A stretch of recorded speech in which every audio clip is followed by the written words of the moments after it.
Okay, then welcome everybody to today's session, which has been rescheduled from yesterday, about domain-driven design, event sourcing, and CQRS. And maybe some of you have been in my session about event sourcing yesterday. Today we'll focus, we'll also talk about event sourcing a little bit, but we'll focus on a completely different aspect, way more, which is domain-driven design and CQRS. And yeah, before we start, my name is Golo Roden. You can find me on Twitter at Golo Roden, respectively at the Native Web. This is the company I'm working for. And yeah, so let's get started. About a little bit about a year ago, it was Sunday morning, it was cold, it was rainy, typical October morning, just as you imagine that. I was out with our dogs, and the nice thing is if you have more than one dog, they play with each other, so you don't have to throw the sticks all the time. They do it by themselves, basically. And yeah, so you're staying around, you're freezing, it's cold, it's wet, not the weather you would like to be outside. And so I took out my smartphone and looked at what's new. And there was one tweet which caught my eye, which was called, it only consisted of a single domain, and it was called nevercompletedgame.com. Does any one of you know nevercompletedgame.com? OK, never mind. I'm going to show you. Nevercompletedgame.com is a riddle or a quiz game. And well, the description basically says, this game has never been completed. So OK, the title is apparently to be meant literally. Will you be able to complete all 40 missions? So apparently there are 40 levels. Probably not. A few million people have tried and failed. But go for it. Whoa. That's a pretty bold statement. And then you look at the first question. Well, first letter of the alphabet. Well, it should probably be an A. Don't you think so? So let's try that. And yeah, surprise, surprise, we're right. 2 plus 1 is 3, I guess. And yeah, A, B, C, D, E. OK, this should be OK. Maybe what happens if we give a wrong answer? Let's try a G. OK, they have a nice wobbling animation. So let's try an F. And this is correct as well. And you start to wonder, OK, a few million people have actually failed to answer 40 questions like that. And the nice thing is, you are already captured. They already got you into playing that game. And you think, OK, come on, how hard can it be to get to level 10?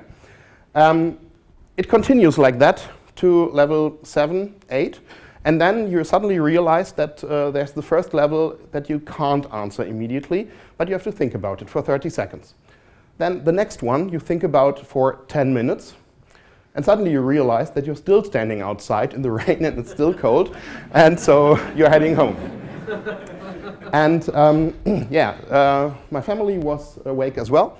And when we had breakfast, I told them about it. And my wife and I, we sat there with our notebooks and my daughter with her iPad. And we tried to solve those 40 levels, no joke, for the entire Sunday. And we got to level 27, 20, 28, 29, something around that. And then it got too hard. Just to give you an impression of what awaits you, there is example given one level where you're just shown characters and some numbers, and you have to realize, oh, that's base 64 encoded, and you have to decode it. Then you get characters and numbers again, and you have to realize again, oh, that's base 64. You do this 4 or 5 times. Then you get, again, characters. You have to realize that's not base 64 anymore, that's gzip. Nobody tells you that it's gzip. You have to realize it by looking at it. And then you unzip it, and what you get is a file that consists of L's, R's, D's, and U's. And they are left, right, down, up directions, basically. What you should do with that is take a piece of paper and a pen and draw up, down, left, right, and so on. And you get numbers, like those 7-digit LCD numbers on your alarm clock example given. And then you get 2138, which is a code which represents letters in the alphabet. It's B-A-C-H, so Bach. And the answer to that question is Johann Sebastian. And this is one of the simple ones. And it was discussed on Hacker News, it was discussed on Reddit, and basically everyone said, well, if you're really into that and you want to participate in the discussions, go to 4chan. Okay, really, 4chan? Okay. It was the first time in my life I ever used 4chan. Actually, it was also the last time I did use it. And on 4chan, there's a science channel. I didn't know that before. And in the science channel, there were lots of people discussing and exchanging ideas on how to solve those things. And at some point in the night, at 2:30 or 3 o'clock in the morning, somebody solved it. And yeah, what happens when you solve the 40th level is, at least it was like that then, a pop-up appears and it asks you, well, nice. Would you like to say something to the original developers? Okay, that's a bit lame. And yeah, so correction, 40 missions have been completed by Sci. Sci is the science channel. Quote from the winner, go fuck yourself. I mean, it's 4chan, yeah? So what do you expect? And so naturally, there are now 41 missions. And as you can see, the high score is still 40. So for more than a year now, nobody has solved the 41st level. So if you have some time left on your next weekend or something and like riddles like that, go for it. But remember, a few million people, and so on. Okay, anyway. What I really liked about that was that for the entire Sunday, we were sitting there and trying to solve these riddles. And it's not that we as a family don't do things together. Anyway, of course we do. But it was a great atmosphere. And I have to say, my daughter back then was 9 years old. And what I really loved about that was that she had so much fun in trying to solve those riddles. And yeah, of course, for a 9-year-old, it's a little bit demanded too much to look at something and realize, oh, that's base 64. Yeah, it will probably not work. So it was a little bit annoying for her, and there were not so many success moments for her, and that was what I found a little bit sad on that day. So my idea was, because she liked it basically that much, and she stayed with us till the evening. So my idea was to recreate that game, and I could learn it. I could use it to learn a little bit about CSS because I'm more in the back end, and then think of questions that are hard for her but doable. And actually, retrospectively, the hardest thing about creating such a game is not writing the game but coming up with intelligent questions. Okay, so this was the idea, and this is a typical situation. You, as developers, you don't have the great ideas. The great ideas are done or are brought up by someone who we call a customer or a product owner or someone like that, and we have to do it. And the typical way we solve this is we look at this as a purely technical problem.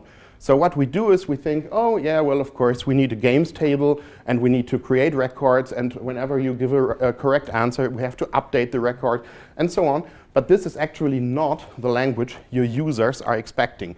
No user says, oh, 5 times 7 is 35, I'm going to update the games table.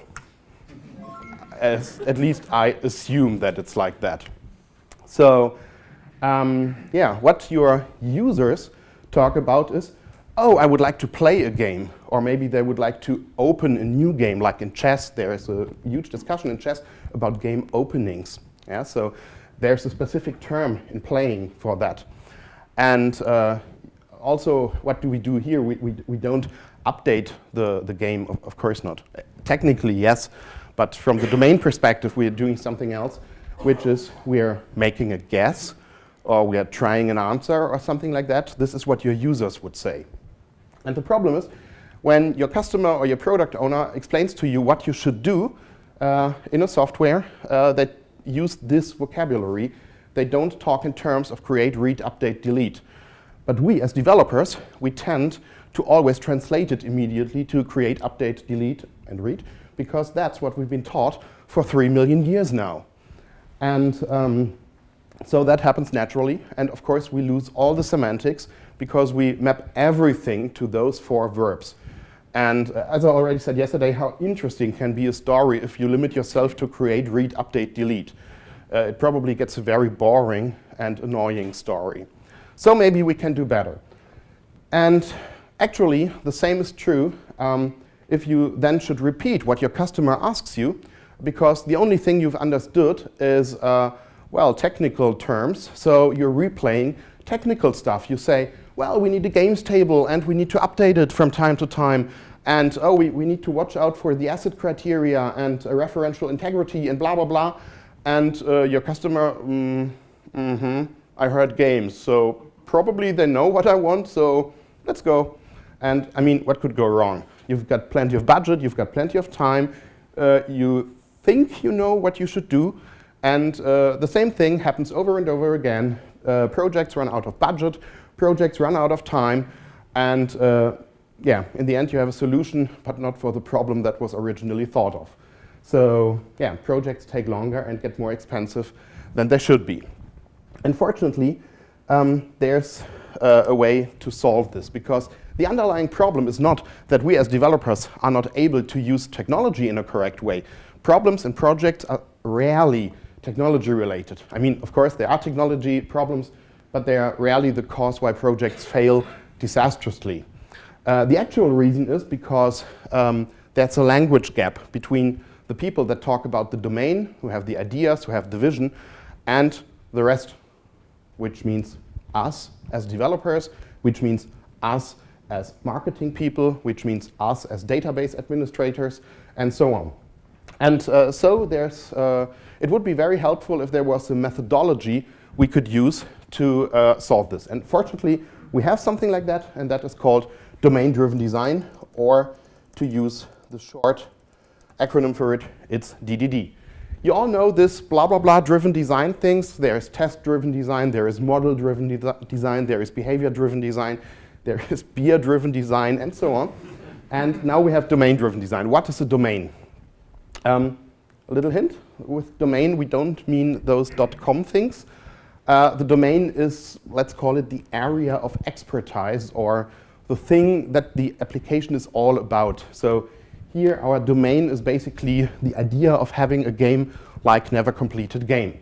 So when we have a look at this domain, what are the smallest ingredients we can have?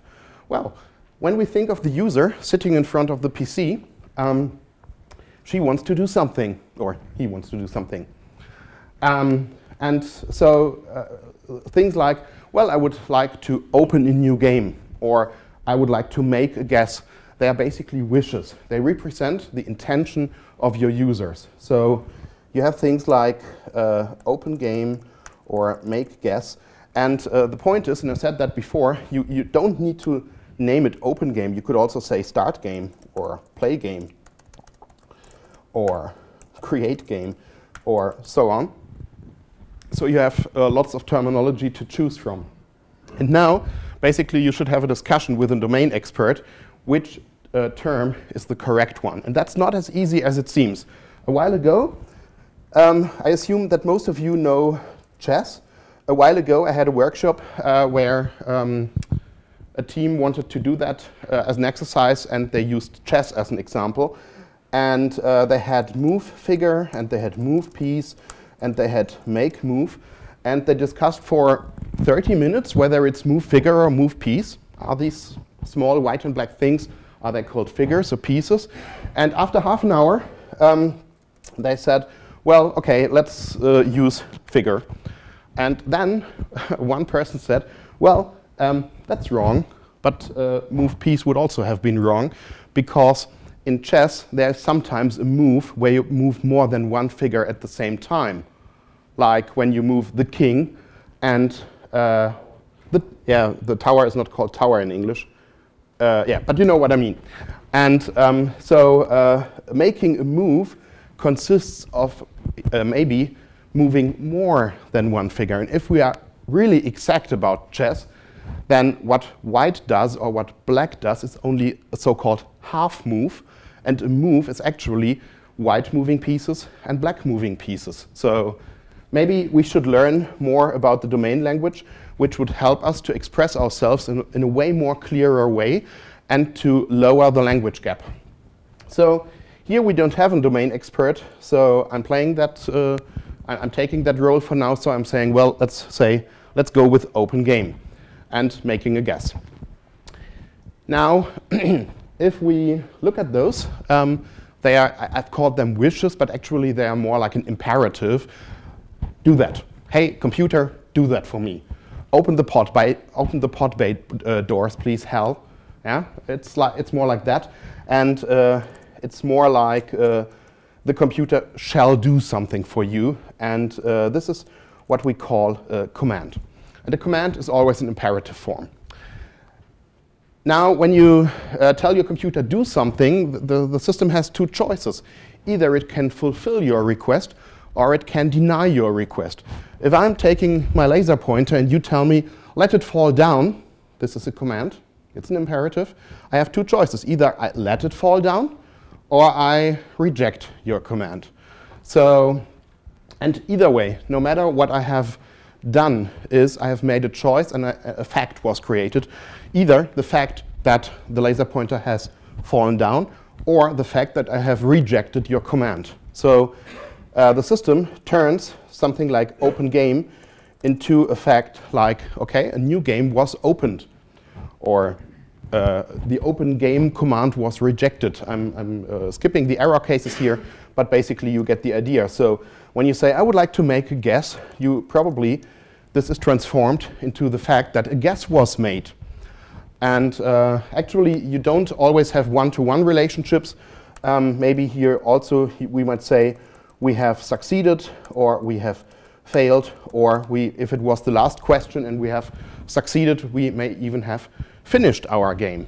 And these things that have happened in the past are so-called events. So basically, commands are actions, events are the system's reactions to your commands.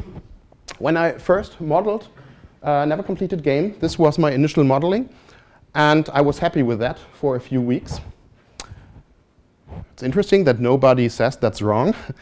I also didn't see that this is plain wrong.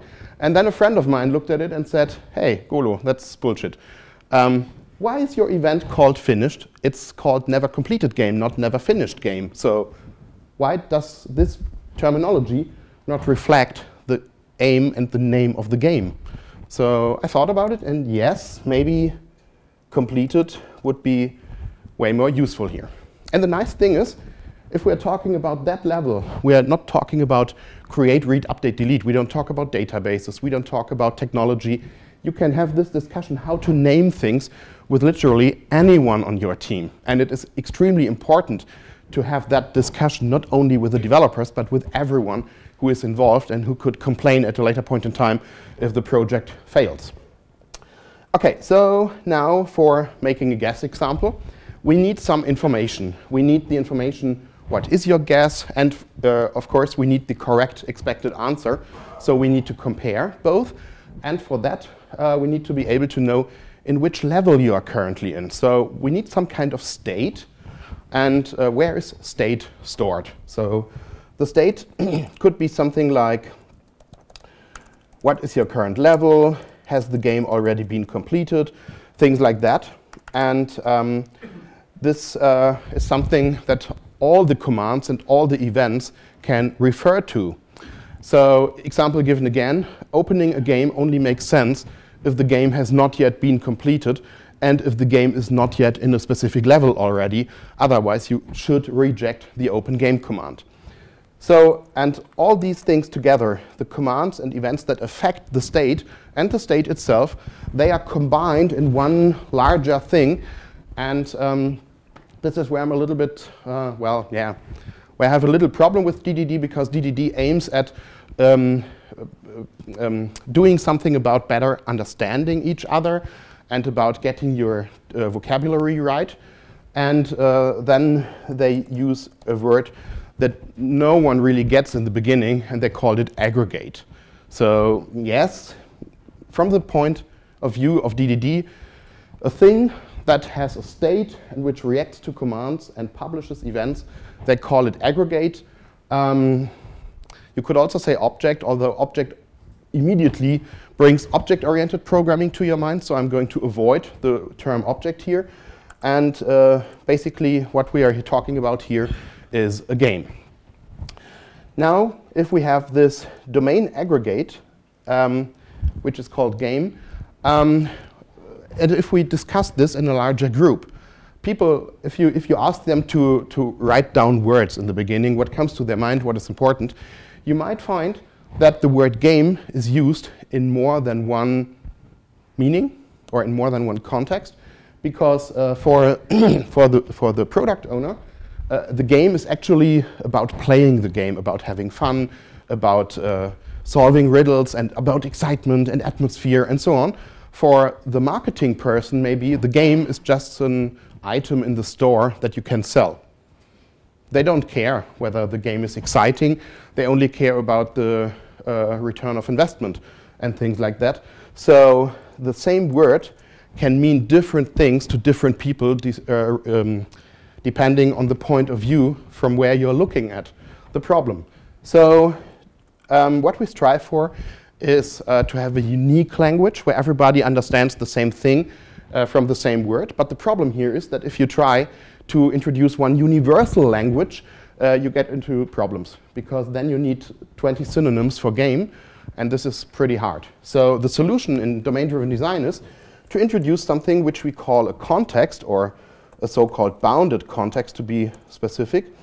And this bounded context is like a language barrier. So we don't demand anymore that the language has to be unique and unambiguous for the entire project. We only demand that it has to be unique and exact within a specific context. And the context we are talking about the entire time is the context of playing the game. We are not playing, right? We are not talking about the context of marketing or selling the game, or of advertising the game, or of managing users or anything like that. And all those things would be other valid contexts, and in them game could also be a valid term. But inside of the playing context, everybody should understand the same concept of game that I've described here. Okay, and on top of the bounded contexts, you finally have the domain, which is never completed game. Once you get this, that you have a domain which can be separated into multiple contexts that define language boundaries. And by the way, the language defined within such a context is called the ubiquitous language, or ubiquitous language. I'm never sure how to actually pronounce that word. We could also have called it shared language or common language, but it's called ubiquitous language. And yeah, so in your domain, you have bounded contexts. Each bounded context consists of one or more aggregates, which are the things you care about in this context. And the aggregates then have commands, which perform actions. They publish events to show that something has happened. And finally, they have state for the commands and events to take into account. And there are a few things missing for domain-driven design, but this is 80% of what you should understand if you somewhere read the term domain-driven design. This is basically what it's all about. It's not a technical concept. It's purely focused on the people and on human interaction and understanding each other better. Okay, so this is the first part of the title. This is domain-driven design. Now, domain-driven design, if you read or talk to each other about domain-driven design, you very often get to other terms. And they are always put into the same basket, but actually they are initially independent of each other. And the second one is event sourcing. In event sourcing is basically a design pattern which is about persisting data. And the entire idea is to not store the current state of your system, but instead store the steps that have led to the current state, similar to what Git does. Git stores the changes you make to files over time. And if you want the current state, you have to follow all the changes from beginning to now, and you can see what the current state is. And actually, every one of you uses an event-sourced system every day without thinking about this, which is your bank account. So if your bank says, well, you opened an account and your balance was 0 initially, and then a day later you received your loan. Okay, loan received, to stick with the ordering of the words. And this means you have a win of 3,000, and on 4th you spent, or you paid your rent. So you had a loss of 1,000. This means this is what your bank does. They append only to an ever-increasing log. And what's important here, there is an insert or a create, of course, because this is needed to add more rows to this table. There's also a read, because of course you need to reread the data you have written to that table. But there is never an update and never a delete. And this is exactly, again, what your bank account, how it works, how your credit institute works. They never update or delete anything that has happened to your bank account. If you send money to someone and you mistype the recipient's bank account number, the money is taken away from your account, and 2 days later you are given it back. And this is a counter transaction. They do not delete the original transaction. On your printed sheet of paper where you can see what happened on your account, you will still see that the money was taken away and then returned at a later point in time. So this is the basic idea of event sourcing. And event sourcing and domain-driven design, they are completely independent of each other, as I originally said. Because modeling what words to use for a specific problem is not related or does not enforce to use a specific pattern of how to store data. Storing data in that approach does not necessarily mean that beforehand you need to use domain-driven design to model anything. But they play nice with each other, since in domain-driven design we have events, and basically these things here are events as well. You can see the similarity in, in the way I have formulated these things. So if you simply imagine that instead of storing information about the bank account, we would say we store, oh, a game was opened, and then a guess was made, and the player failed, and another guess was made, and the player failed, and another guess was made, and then the player succeeded. Then you have a story to tell, and this is what you can put into an event store. And to get the current state back, all you need to do is start from the very first event and do a so-called replay. So this means if we are interested in the current balance of the bank account, we start with the first event, the balance was 0. Then the second event, the win was 3,000, so we calculate 0 plus 3,000 minus 1,000, so the current balance is 2,000 euros, or whatever currency you would like to use. And this procedure is called a replay. So, and finally, this is combined with another design pattern often, but again, this is completely unrelated in the beginning, and this is CQRS. If you ask, what does CQRS mean? You very often get an answer which is perfectly correct, but doesn't explain anything. What you're told very often is, well, CQRS is CQS on the application level. That's completely correct and explains exactly nothing. So what is CQS is the next question. CQS stands for Command Query Separation.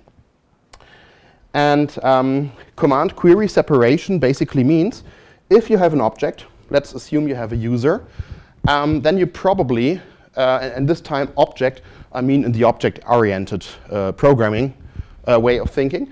If you have an object, it probably has methods. So maybe on your user object, you have a method such as login. And this method is interesting for a number of reasons. First of all, if we look at it, it does something. It changes the state of the system, either by logging in the user or by writing a log entry that logging the user in failed and storing this somewhere, or alerting an administrator for a security breach or something like that. And so this is about to change state. And it basically is void. It doesn't tell you anything about the current state. It only tries to change the state. So it does not return state. If you compare this to another function, which we might call isLoggedIn, then already the name says, well, this definitely returns state. It returns either true or false, depending on whether the user has been logged in or not. So here we return state. But asking a question should not change the answer.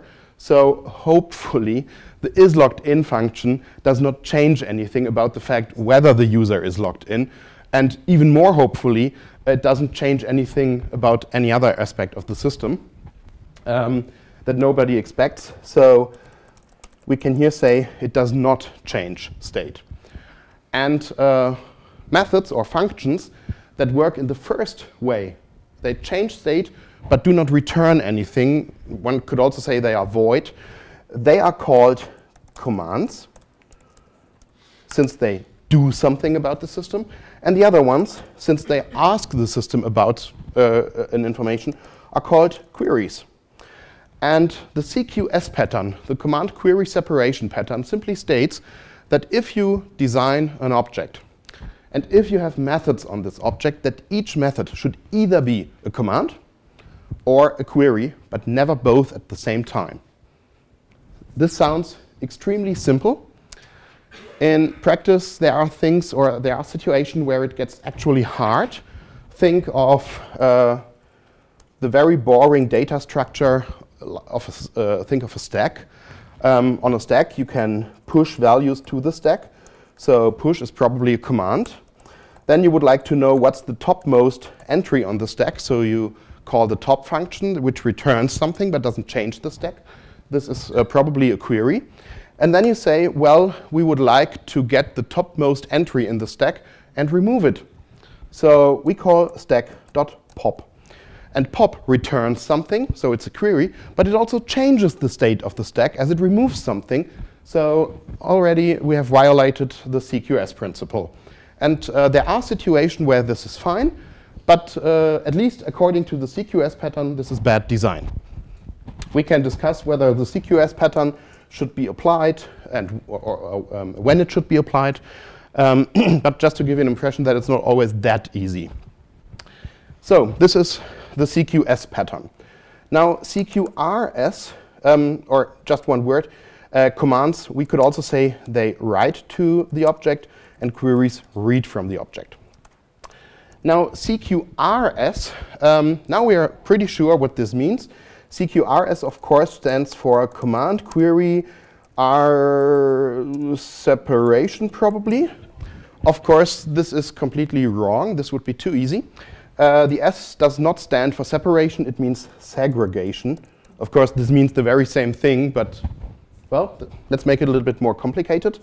And now we need a word for application level that starts with an R, something like API, business logic, RESTful web services. Yeah, we found something that starts with an R. And actually, this is for responsibility. Yeah, the name of the pattern does not necessarily is that great name, but anyway.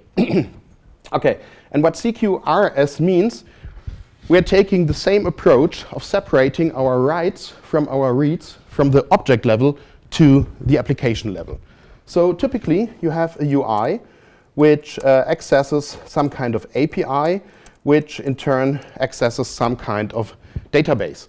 And the whole idea of CQRS is, why not, instead of having one API, which deals with everything, have two APIs, one for writing and one for reading. So basically, this means the UI does not access the API directly anymore, or there's not a single API to be accessed. Instead, if the user wants to change something, a command is sent to the write API.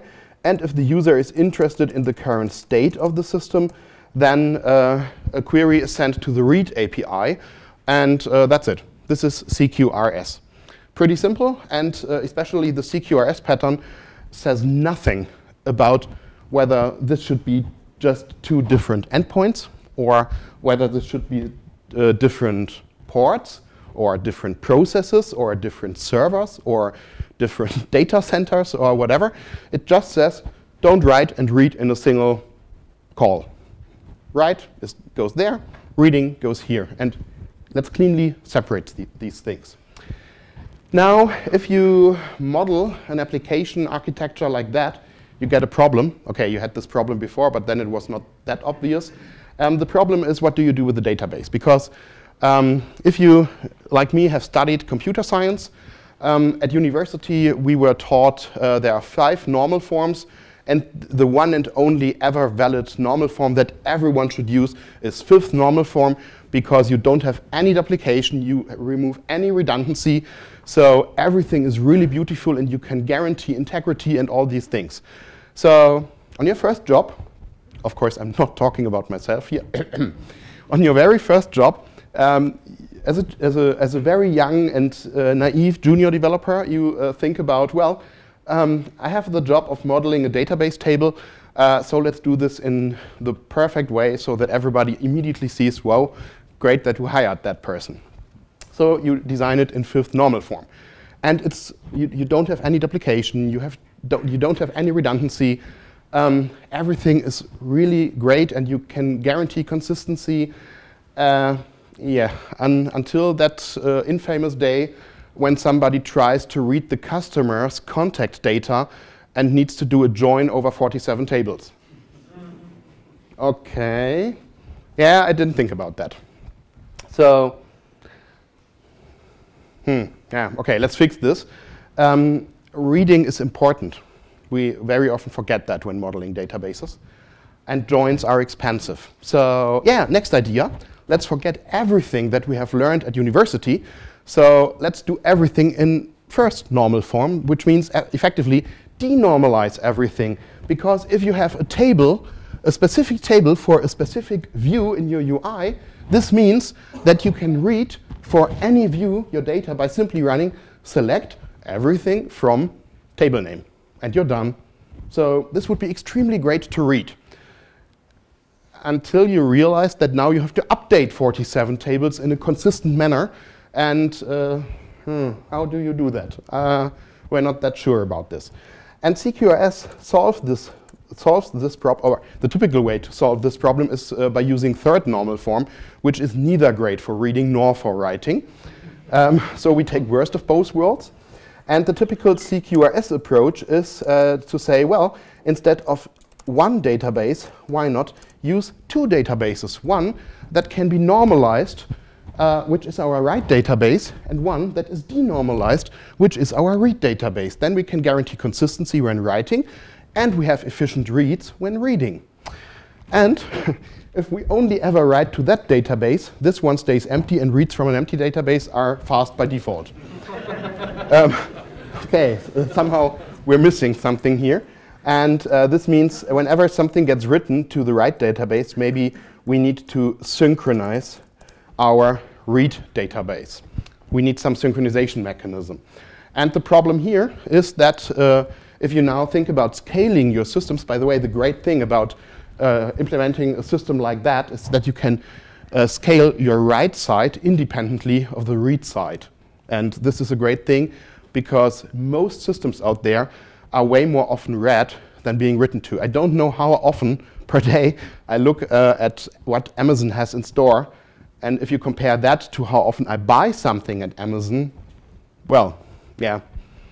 Watching what they have is apparently the way more interesting action, or at least the one that you can afford. OK. So suppose we scale this. Now we have multiple read databases. The nice thing is, if we have a synchronization mechanism and these databases ever only read from, then we can simply duplicate this database. We can have 2 read databases, or 3, or 4, or 70, or you name it. So we can scale our read side arbitrarily without any overhead, basically. The downside here is that if you need to synchronize to many, many, many databases, you don't want to run a distributed transaction over 70 databases. At least I hope that you don't want to do that. So basically what you say, you synchronize by using a message queue, which means you write a change in a transaction up here, And once you've written, you publish to a message queue, and then the one or the multiple read databases follow over time. Of course, this means, since the read databases are not all running at the same speed, maybe one system has more load than another one, or one system is currently down for an update or something like that, this means that the read databases don't update all at the same time. So a change may already have appeared in one read database, but not in the other. And this is what we call eventual consistency. If you are coming from, if you're speaking German in your everyday life, eventual consistency is very often translated in a bad way as eventuell consistent, which in English again means perhaps consistent. This is not perhaps consistent, it is consistent. It just takes some time to be guaranteed consistent again. So if you would like to translate it to German in a good way, you would probably say something like schlussendlich konsistent or letztlich konsistent. Mixing languages is hard, by the way. Okay, and so here we can, so this is basically how we solve that. And eventual consistency is fine for many applications. Starbucks is eventual consistent. You pay, then you get your drink. If you leave Starbucks in between, your money is gone, but you didn't receive a drink for it, and there is no way to get your money back. Sending money from one bank account to another is not happening consistently, because otherwise the money should immediately be returned, because it can't be sent to the other account if the number is wrong. But somehow it's gone for 2 days, and I always wonder where it is. Yesterday I also used the example of an ATM where you want to get money from, and the ATM is offline. So of course it can't guarantee consistent updates to your bank account. Nevertheless, you get your money because it makes up a way better headline. A poor man or poor woman got 50 euros that they shouldn't have. It's a really worse headline. A billionaire didn't get 50 euros.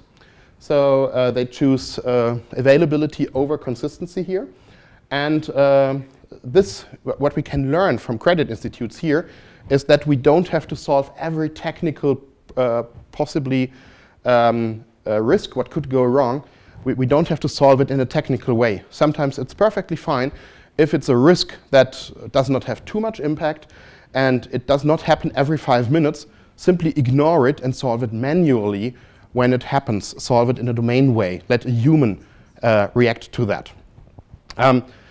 I was once told the story of a developer who said, well, in our project we had a problem similar to that, a very rare and very improbable event of something going wrong, and they had the discussion of whether to fix it now technically for a lot of money or just ignore it, and they decided to just ignore it and bought an iPod. And they said, the first customer who calls and claims that this problem is the cause for that something didn't work gets the iPod. And 5 years later, the iPod was still lying around there. So they saved a lot of money because the developer time would have been way more expensive than the iPod. Of course, there are situations where eventual consistency is not what you want. Anything related to health, to security, in terms of it could affect life. Public infrastructure is, the more life-critical things get, the more probable you don't want to have eventual consistency. Which brings me to the so-called CAP theorem. The CAP theorem is basically, the C stands for consistency, the A stands for availability, and the P stands for partition. And a partition means a network split or some nodes going down. And the CAP theorem simply states, out of these three things, you can have two. You can have a system that is consistent and always available if you can guarantee that there is never a network partition, which is basically impossible to guarantee. Power outages, a head crash of the hard disk, a failure of the power supply device of your server, or anything else. So basically you have to live with that nodes go down, which leaves you with CP or AP, which means in case that the network or a node goes down, do I want my system to behave in a consistent manner, but then I have to accept downtime? Example given, since I can only read any longer from my system, but not update, not write to it anymore. Or do I favor availability in case a node goes down? That is, the system still reacts as normal, but we lose consistency here. This way of doing architecture comes from huge systems, web-scale systems like Facebook, like Twitter. And for Facebook or for Twitter, consistency is not that relevant. It's much more relevant for them to stay up, so that when you try to do something on their platform, it just works. And it's not that important whether other people see that 18 people liked that you had spaghetti or 17 people liked it, and only in 5 minutes they will see that it's actually 18 people. So yeah, stale data is okay for Facebook. And for many business applications, stale data is fine as well. Think of Starbucks or the credit institutes. Okay, how does this play with event sourcing and DDD? Well, if we say, according to CQRS or CQS, we here send commands to the write API, then the natural thing to do would be to have here an API which was modeled using DDD, which turns then the commands into events. And these events we could store in our write database. So we effectively use this database as an event store here. And then we use the very same events. We send them to the read database side. And on the read database side, we now need all the denormalized models, which means we interpret the domain event that just happened. And we say, well, for our list of games, the fact that a game was opened means we need to add a new entry to this table. For the list of our statistics, how many games are there, the fact that a game has been opened simply means increase a counter by 1. So we can interpret the very same event in different ways. And what's really, really nice, since you only ever add to this event store, you never update and you never delete, if tomorrow your product owner comes to you and says, well, we would like to have a report about something, as long as you are here semantically expressive and semantically rich, you can, without further ado, simply replay all the events from the past and say, well, you would like to know how many takes it takes for a player to succeed from the 3rd to the 4th level. Okay, let me analyze the events. Let's replay them, and I can give you the answer in half an hour based on all the data we collected in the last 10 years. Compare that to the typical CRUD approach, where you say, okay, let's introduce a field to the database for that, then write the code, wait for 6 months, and then, yeah, okay, the question is not relevant anymore. So this gives you the chance to gain insights and to learn from your past, since you have all the information about the past, they are still there. Of course, this means you may have a problem with GDPR. There are strategies how to deal with that. In a system that only ever adds data, you have to think about how to deal with personal data. But this is, it's doable. And yeah, being able to learn from the past is the big benefit of event sourcing. And being able to scale very well is the benefit of CQRS. And then, if you have all those denormalized read databases, the client can simply run queries against the read API and very efficiently fetch the results they are interested in. Okay, so this is basically the walkthrough over domain-driven design, event sourcing, and CQRS.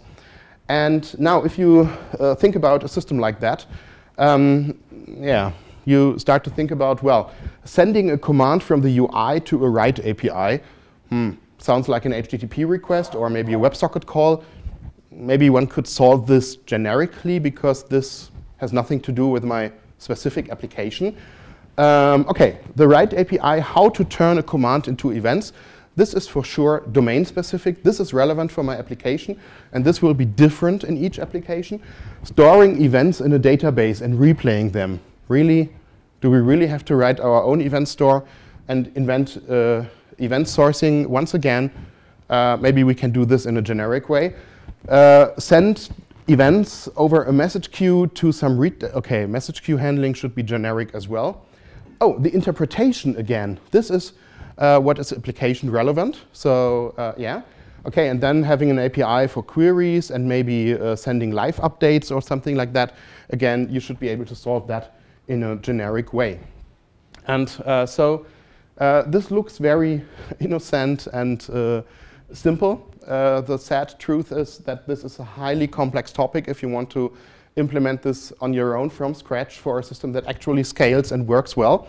It's difficult to get right and you need a lot of time. And the problem is that your customers don't pay you for thinking about ways how to solve live updates. They simply expect that there are live updates. And the fact that you use a message queue, they don't care about that at all. What they care about is they would like to get the game that they have in mind and they would like to play. And what they are caring about is the domain, not the technical foundation. So bottom line, use a framework for that. There are frameworks for almost any technology out there. So look out for a CQRS or an event sourcing framework. But please note that there is no DDD framework, because DDD is not a technical problem.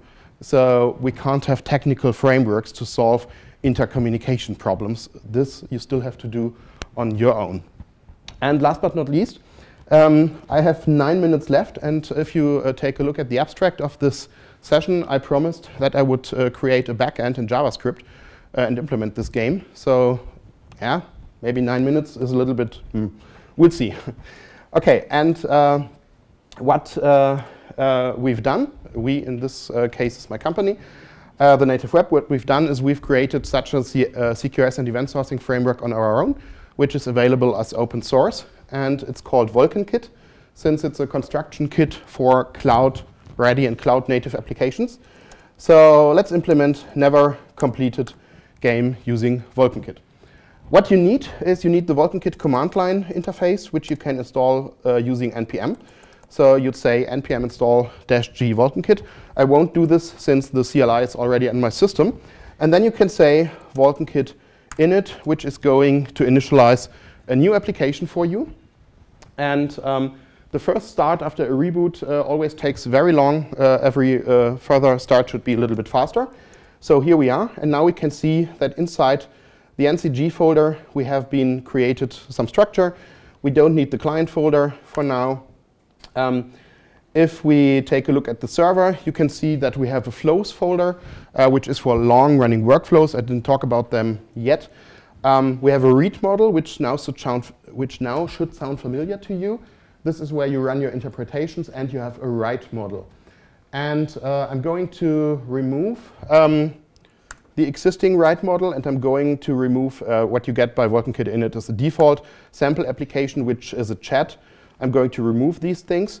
And now, okay, in the write model, this is where we implement DDD. So what did we have? We had the domain at the top level. The domain is our application. So the next thing is the bounded context. The context was playing. And since this is just a language barrier around some part of the application, we thought it might be a good idea to have that as a folder. And inside of that, we have aggregates.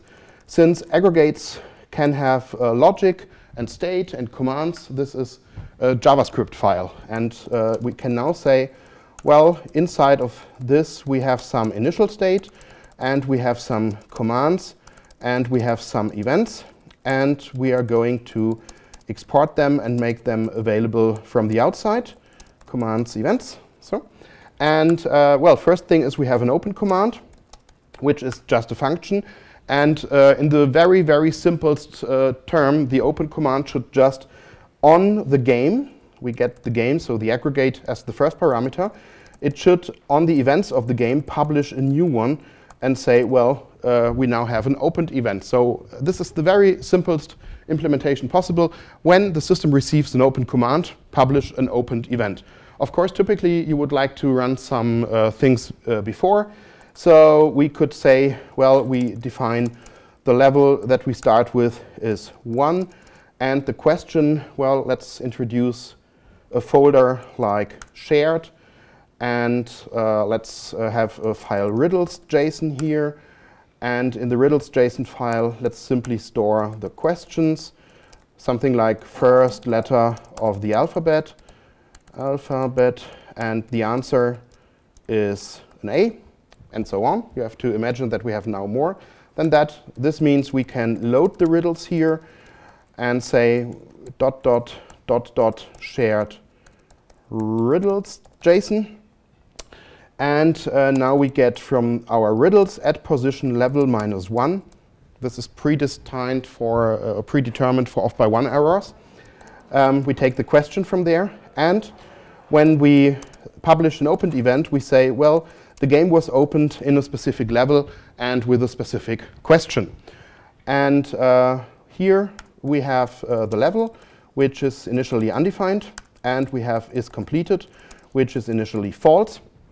And when we now receive an opened event, then again we get the aggregate and we get the event. And we say, on our game, set the state and the level.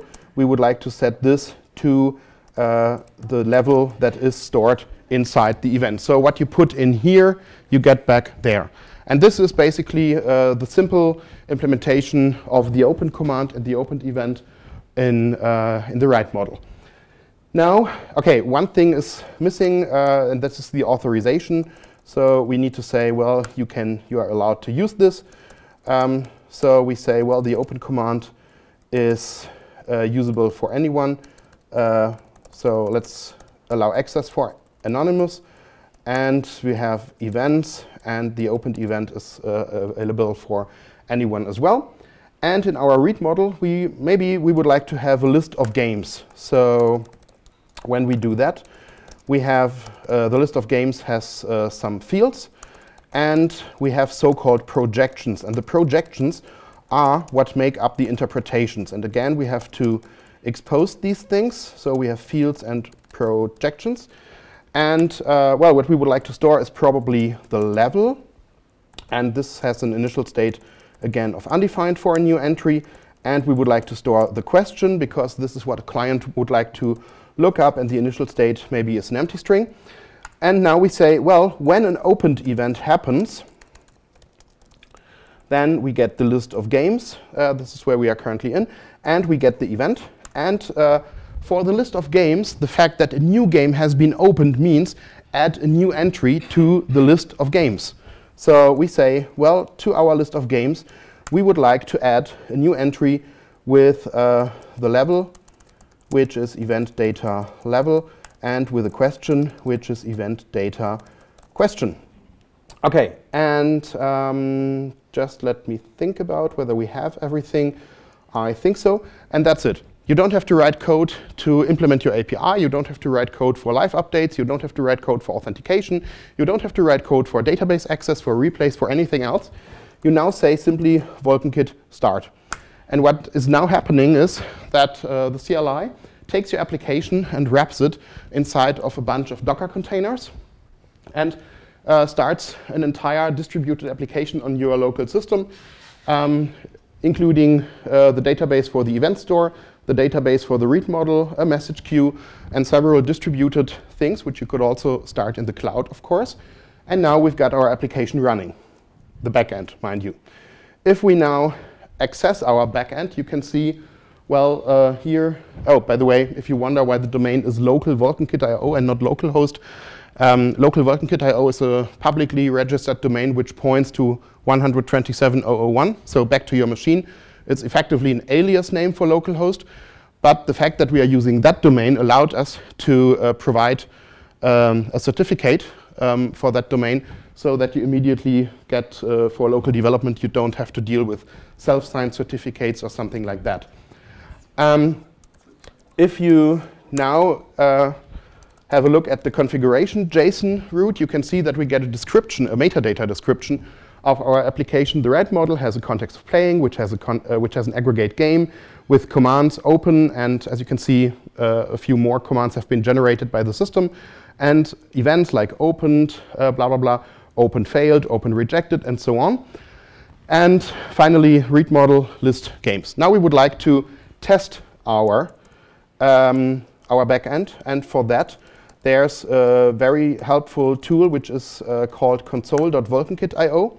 You can also get that on NPM and run it by your own, but there's also a hosted version. And you now can connect to the system. And what happens in the background, the console downloads this configuration JSON file and provides a command builder. So in the context of playing, we would like to access a game, open a new game, and let's remove that for a minute. You can see that we have an app object. And then you can say on the app object, playing, game, open, this is what we would like to run.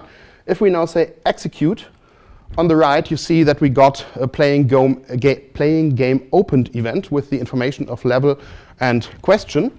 And on the read models, we have the games table. OK, there I did something wrong, apparently. OK, but this is live coding. So I would now need to search for the error. Basically, this list should have been updated.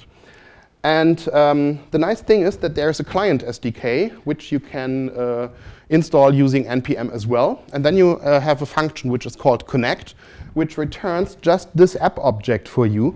And since it's JavaScript and you have a dynamic language, the client-side SDK builds the entire object structure from the server in the client side. So you don't have to care about how to send a command to the server. You simply write what you would like to do. Basically, this is just a convenience wrapper over an HTTP, respectively a WebSocket API. But this is basically how it works. And if you're then done, you can say vulkankit stop.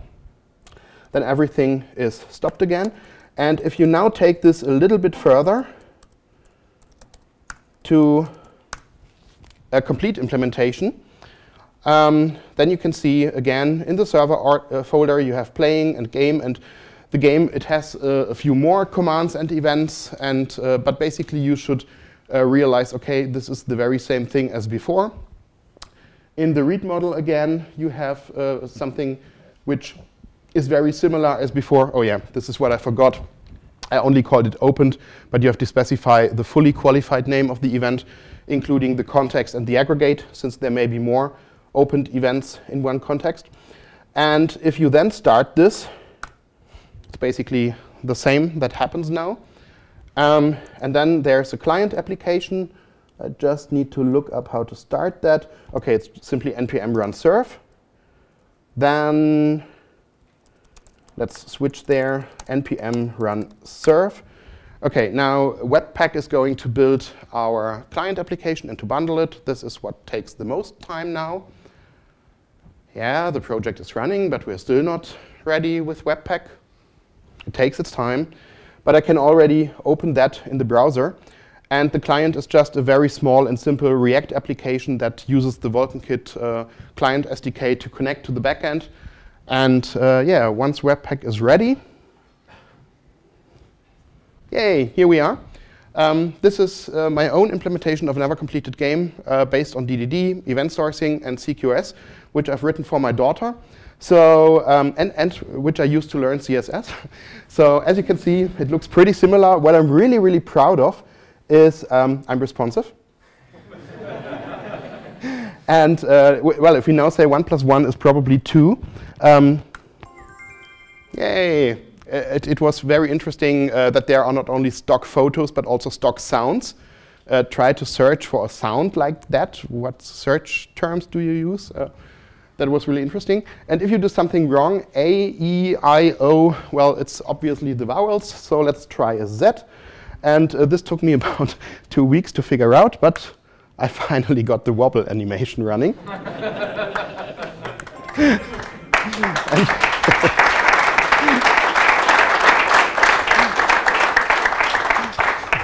Thank you.